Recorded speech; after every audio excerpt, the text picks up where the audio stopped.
Assalamualaikum warahmatullahi wabarakatuh. Selamat datang di Fisika Mudah bersama Pak Anang Rifai. Kesempatan saat ini Pak Anang mau menjelaskan bagaimana cara melakukan percobaan tentang hukum Hooke atau konstanta Pegas. Ya. Yang kita cari konstanta Pegas, landasan teorinya dari pendapatnya Hooke ya, pada saat membahas tentang elastisitas di kelas 11. Ya. Ini adalah pada bahasan elastisitas itu contoh yang dipakai oleh Hooke adalah Pegas. Pegas ini adalah seperti ini. Nah, ini adalah Pegas ya. Jadi elastis, kenapa elastis? Karena kalau saya tarik, dan balik lagi, namanya elastis. Benda elastis kan begitu di kelas 11. Benda elastis adalah benda yang kalau kita beri gaya, berubah dia. Gayanya kita hilangkan, dia bisa kembali lagi semula. Itu namanya benda elastis. Contoh yang paling gampang ya Pegas gitu ya. Makanya kemudian Hooke juga di dalam hukumnya juga berkaitan dengan Pegas ini, hukum Hooke gitu ya. Baik, pendapat Hooke adalah F sama dengan K dikalikan delta X. Nah, ini yang dikalikan hukum Hooke. F-nya adalah mg. Mg itu nanti ini dikasih bandul ya, itu adalah gayanya. Kalau tadi tangan saya kan narik gini seret, nah, nanti diganti biar terukur pakai bandul ini gitu ya. Masanya berapa dikalikan gravitasi. Ini adalah mg. K-nya konstanta Pegas ya, konstanta Pegas ini, Pegasnya beda, K-nya beda. Kemudian delta X adalah perbedaan panjang sebelum diberi Pegas dengan setelah diberi Pegas.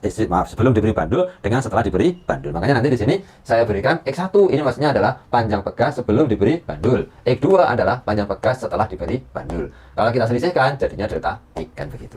Nah, maka konstanta Pegas kita dapatkan berarti tinggal mg dibagi delta X. Nah, itu cara menentukan berapa konstanta Pegas dari Pegas yang kita miliki. Anak-anak, percobaan ini alatnya adalah sederhana sekali. Yang pertama Pegas, ini ya, yang pertama Pegas. Ini bisa dibeli di mana saja ya.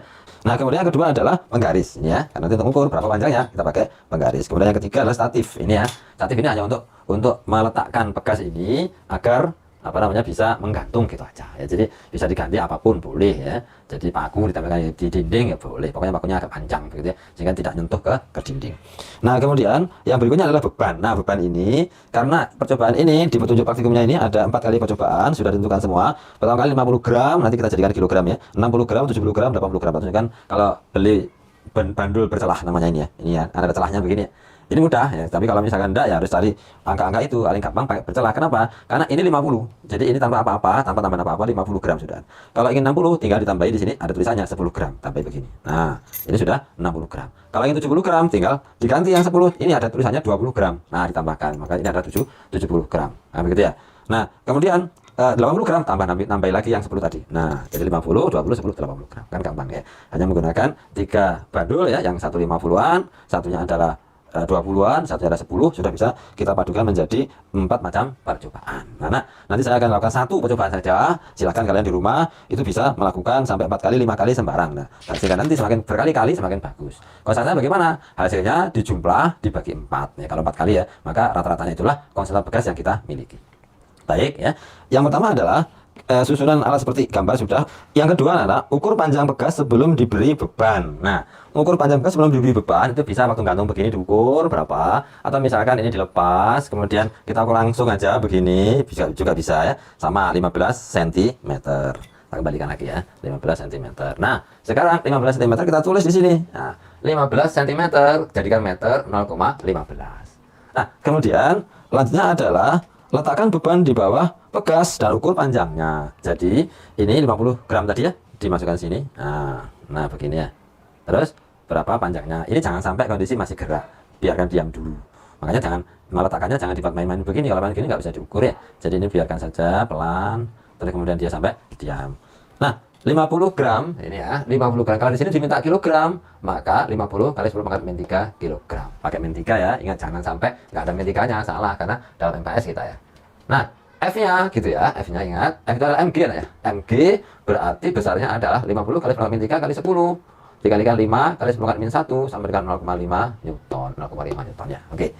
Baik ya. Sekarang kita ukur berapa panjangnya. Nah, setelah kita ukur ternyata hasilnya 18 cm. Sini ya. 18 cm kalau dijadikan meter 0,18 ya. Hanya begitu saja percobaannya ya, saya lepas dulu saja. Nah, sekarang kita tinggal menghitung ya, tinggal menghitung. Nah, sekarang delta X-nya berapa? 0,18 dikurangi 0,15 sama dengan 0,03. Nah, begitu ya.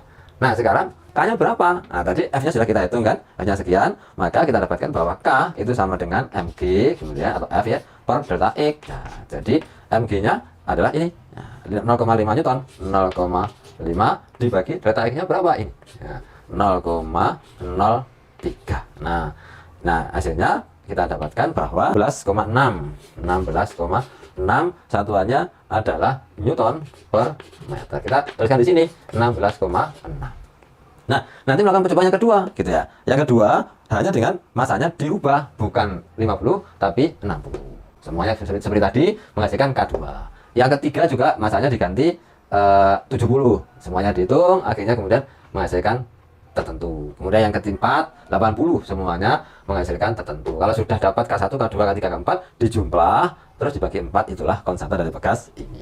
Nah, untuk X1 sama, tidak usah ngukur karena bekas sebelum diberi beban itu sama semuanya adalah, kalau bekas ini 15 cm semua. Yang berubah ini berubah semua, ini juga berubah. Nah, ini nanti atau berubah atau enggak tergantung percobaannya. Kalau benar itu enggak berubah karena bekasnya 1 ya. Bekasnya 1 itu konstantanya ada 1 toh ya, cuma kadang-kadang ada selisih dikit-dikit biasa. Nah, itu cara menghitung konstanta bekas atau konstanta bekas atau pendapat, membuktikan pendapat dari Hooke ya, yang dikenal dengan hukum Hooke. Demikian anak-anak, semoga bermanfaat. Assalamualaikum warahmatullahi wabarakatuh.